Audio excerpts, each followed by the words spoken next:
Iesāksim ar lūkšanu. Paldies, mīļais debes Tēvs, par to, ka Tu esi devis mums dzīvo vārdu, ka Tavs vārds ir dzīvs, ka tas ir patiess, ka mēs varam mācīties no tā, kas nāk no Tevis.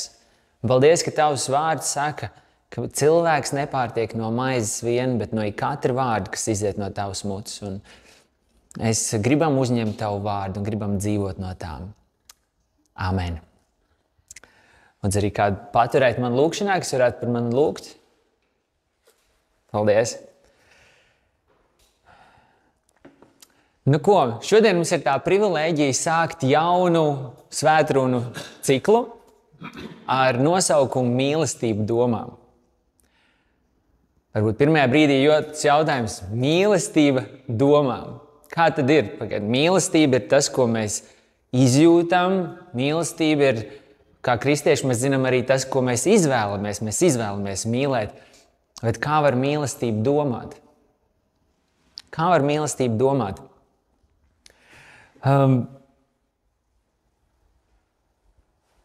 Mēs zinām, ka mīlestība darbojas attiecībās. Vienīgi tad, kad tu mīli sevi, tad tu esi viens pats. Bet jebkura cita mīlestība, mātes mīlestība, brāļu mīlestība, kāda vēl ir mīlestība? Dzimtenes mīlestība. Kādas vēl ir mīlestības? Vīri un sievas. Jā.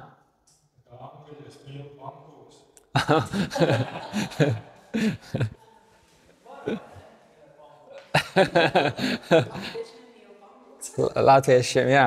Ar latviešiem būs bišķiņ citādāk, bet tie, kas nav latvieši, tie var arī mīlēt pankūkas. Mēs nelieksim jums. Un,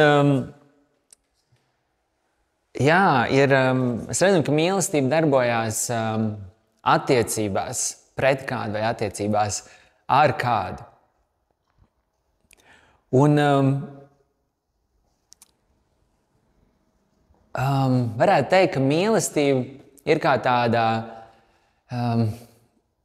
elektrība, kas plūst. Zinat, ir tādi kabeļi, kuros iekšā ir vairākas dzīsliņas. Un tādiem riktīgi resniem kabeļiem ir tādas pat 5 dzīslas. 5 dzīsļu kabeļi. Aizbrauksiet uz depo, redzēsiet, paprasiet tajā nodaļā. Un mīlestība ir tāda elektrība, kas plūst pa tādām 5 dzīslām. Un tā ir iepazīšana, tā ir uzticēšanās, tā ir paļaušanās, tā ir nodošanās un tas ir pieskāriens. Lai patiesi varētu kādu mīlēt, tev vispirms viņš ir jāiepazīst. Tu nevari teikt, es mīlu, bet man vienalga, es viņu nepazīstu. Un tev vajag viņu iepazīt. Tu iepazīsti un tad tu iespējams iemīli vairāk. Iemīli arī visus tos negludumus, visas tās atšķirības un īpatnības. Un tas ir tas sākums, un mīlestība parādās ar to, ka tu turpini iepazīt. Ka tas nebeidzas pie tā kā pie paša sākuma, ka tu turpini iepazīt cauri gadiem. Jo mēs arī paši mainamies, un līdz ar to mums jāiepazīst arvien vairāk un vairāk. Un tas ved pie tā, ka tu vari uzticēties. Jā, es zinu, tas cilvēks ir uzticams. Jā, es viņam varu tajā lietā uzticēties. Un tad, kad uzticēšanās pieaug, tas ved pie tā, ka es varu paļauties. Es varu sevi uzticēt. Es visās lietās varu paļauties uz viņu, jo viņš tāds ir. Un tad, kad tu redzi, ka tā persona ir tāda, uz ko var paļauties, saka, arī es gribu viņa labā nodoties. Es gribu kaut kā atsaukties no savas puses. Un kad tā mīlestība iet pavisam dziļi un tālu, tad tas ved pavisam tuvu, ka tu vari pieskarties. Un man liekas, pagājušajā reizē pie Ērika un Ingas viņu mājās mēs varējām pieskarties cits citam. Ar saviem pleciņiem sēžot cieši kopā vai ne pie galda, mēs varējām sajust un mēs bijām ļoti tuvu. Un tur bija mīlestība. Un mēs varbūt pamanāt vēl kādu dzīsli, kas bija no mīlestības bija mūsu vidū. Ko jūs pamanāt? Kas vēl tur bija?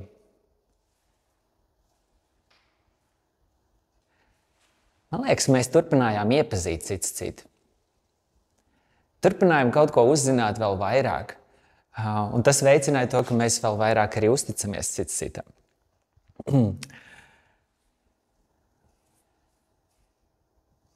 Un iespējams, ka tad, ja mēs pārstājam kādu iepazīt, tad mēs kādā brīdī pārstājam uzticēties, pārstājam paļauties, un tad jau arī no savas puses nodoties un kur nu vēl pieskarties.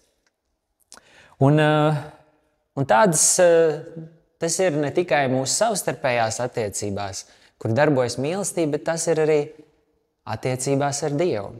Un šī kursa tāds lielais galvenais mērķis, ka mēs ejam dziļākās attiecībās ar Dievu. Kad mēs ejam dziļākās attiecībās ar Dievu. Un šajā reizē mēs katrā svētdienā apskatīsim kādu no šīm dzīslām tā dziļāk. Un šajā reizē būs tā pirmā dzīsle, kas ir tāda iepazīšana.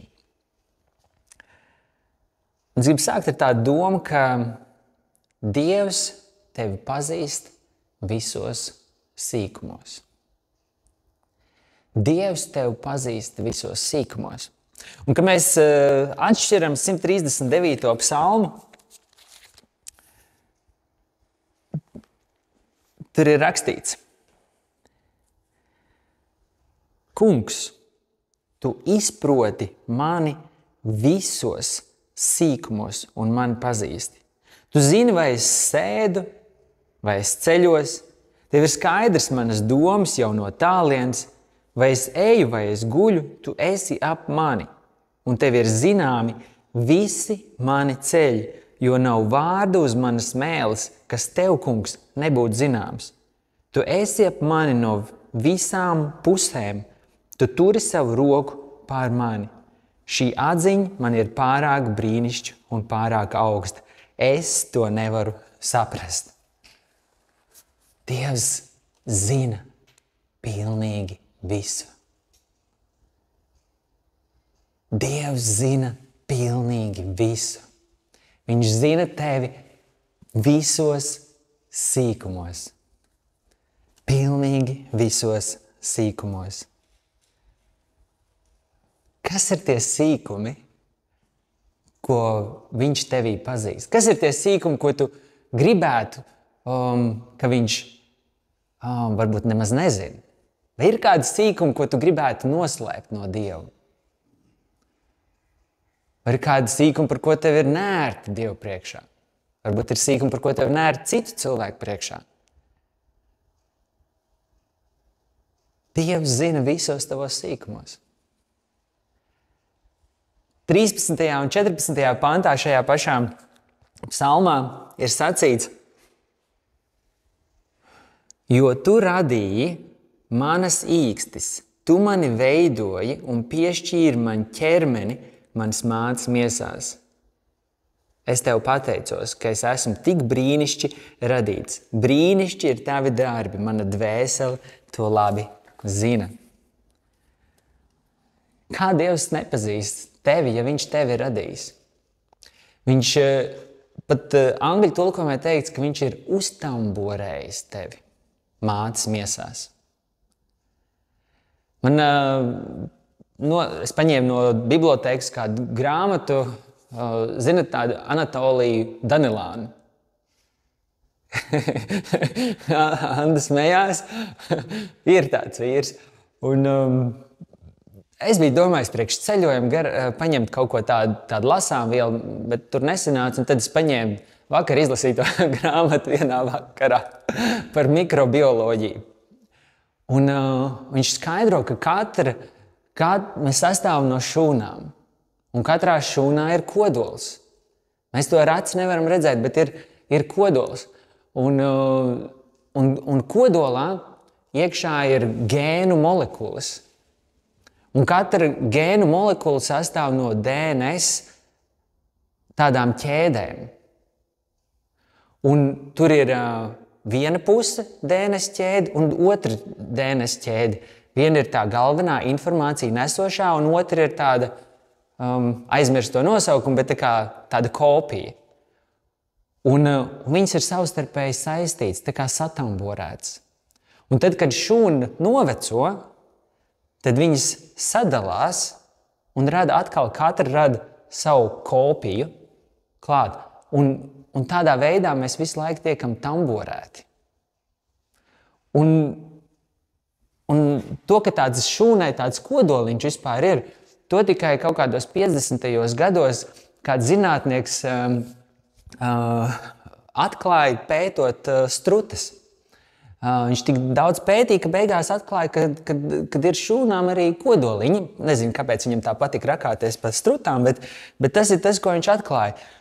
Bet Bībelē tas jau kopš seniem laikiem ir rakstīts, ka mēs esam uztamborēti.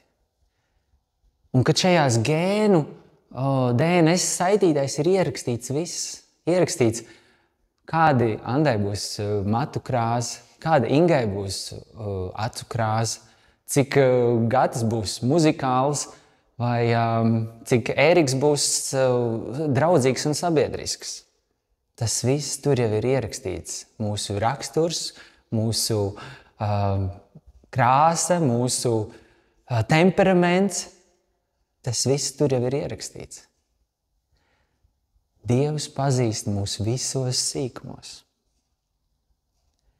Katrā sīkumā Dievs jau mūs pazīst.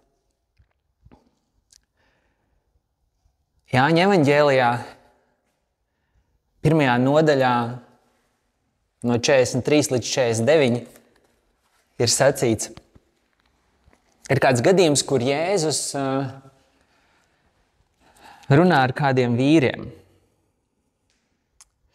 Un tur rakstīts, es nolasīšu šo rakstiet. Un otrā dienā Jēzus gribēja doties uz Galileju. Un viņš atrod Filipu un viņam saka, seko man. Bet Filips bija no Betsaidas, Andreja un Pētera pilsētas. Un Filips atrod Natanaēlu un saka viņam, mēs esam to atraduši, par ko Mūzes bauslībā jau un pravieši rakstījuši, Jēzu no Nāceretes, Jāzepa dēlu. Tad savukārt ir Filips, kas runā ar Jēzu, pēc tam Filips aiziet atpakaļ uz savu pilsētu, viņš satiek Natanaēlu un stāsta viņam par Jēzu. Un Natanaēls viņam saka, vai tad no Nāceretes var nākt kas labs? Filips viņam atbild, nu nāc un redz. Un tur satiekās Jēzus un Natanaēls. Tad viņi tikai pirms tam ir sarunājušies. Jēzus bija vienā pilsētā, Natanaēls otrā, un Filips viņam kaut ko pastāstīja par Jēzu. Un tagad satiekās Jēzus ar Natanaēlu. Viņi nav redzējušies savā starpā. Jēzus redzēja Natanaēlu, nākam un saka viņam, redzi, patiesi Izraēlietis, kurā nav viltības. Viņš kaut ko pasaka par viņa raksturu, kaut ko par viņa sirds šķīstību, kaut arī Jēzus un Natanaēls viņi nav satikušies. Bet Jēzus pa gabalu saka, re, kur kāds vīrs, izrēlietis, acīm redzot, izrēlieši bija tādi viltīgi, un šis ir izrēlietis, kurā nav nekādas viltības. Un Natanaēls viņam saka, kā tu mani pazīsti? Jēzus atbildēja, pirms Filips tevi sauca, kad tu biji zem vīģes koka, es tevi redzēju. Jēzus bija citā pilsētā, bet viņš redzēja, kā Filips, Jēzus būtu šeit, bet viņš redz, kā Filips grobiņā zem vīģes koka sarunājas ar Natanaēlu.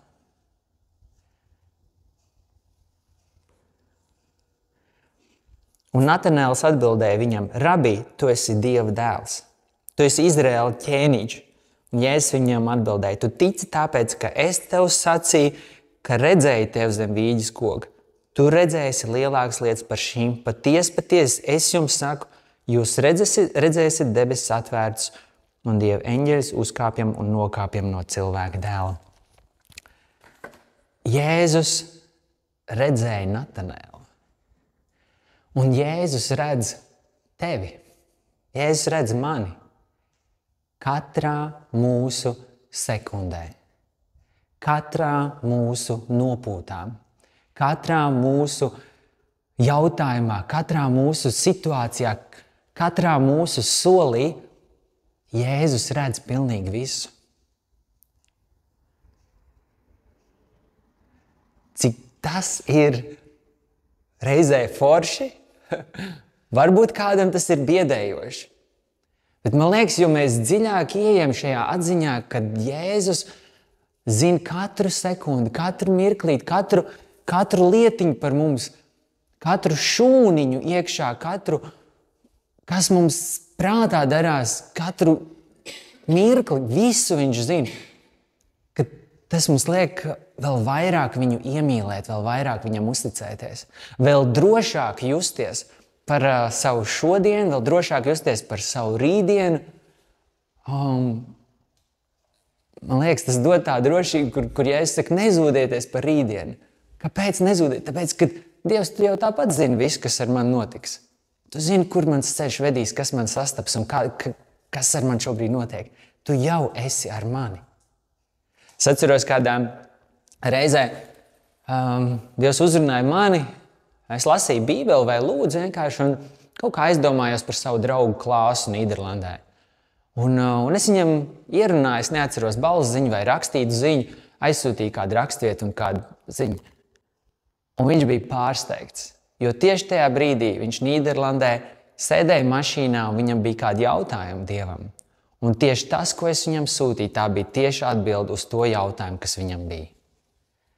Dievs zina pilnīgi visu. Dievs zina, kāds ir Kasparam kurpju izmērs. Dievs zina, ka viņam ir nodiluši futbola botas vai tā pēdiņa. Tieši tā pēdiņa ir nodilusi nevis varbūt kurpes, bet tieši tā pēdiņa. Un viņš tieši Vācijā ieliek kravā, tieši tādu no kaut kādu veikalu, tieši tās kolekcijas ieliek, tieši tādas pēdiņas. Ar konteineru atsūta uz ozolniekiem, uz brankām. Kravas visas kastes tiek izsūtīts pa visu Latviju, bet tās dažas kastes paliek. Un neskāpēc pēkšņi Mārcim ienāk doma, ka varētu aizbraukt, jo viņš ir dabūjis mašīnu un vēl viņš nav pārdevis to busiņu, varētu kaut kā izmantot to braucienu, jo viņam ir jābrauc uz Rīgu. Un viņš atved tieši to kasti. Un viņš pacelā tās pēdiņas un skatās, jā, interesants tās pēdiņas un atliek atpakaļ. Un tad nāk Kaspars un Kaspars ir šausmīgi priecīgs par to visu. Dievs zina pilnīgi visu. Dievs zina pilnīgi visu par mums. Dievs zina pilnīgi visu.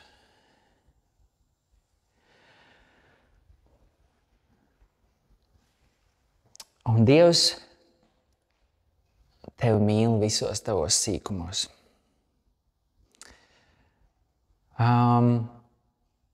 Mums reizēm šī kultūra, kurā mēs dzīvojam, māca varbūt veidot kādus savus tēlus un paslēpties. Vai sociālos tīklos izdomāt savu pseidonīmu un uzlikt kādu profilu bildi vai to ādiņu pa virsmu, un ka tu vari izveidot savu tēlu. Bet Dievs mūs pazīst visos sīkumos, un tur mēs varam būt patiešām droši.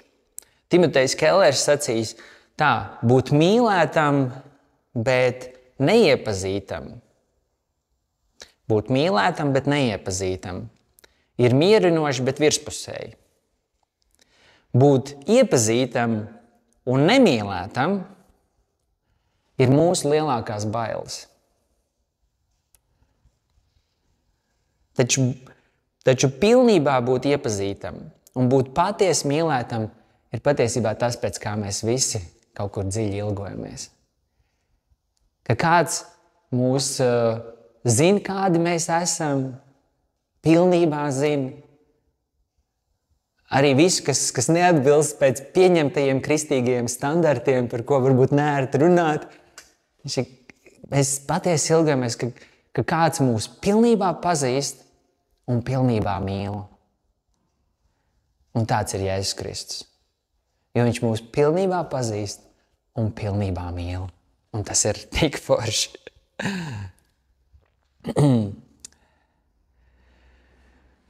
Un Dievs vēlas, ka tu viņu iepazīsti. Dievs mūs pazīst, bet viņš vēlas, ka mēs viņu iepazīstam.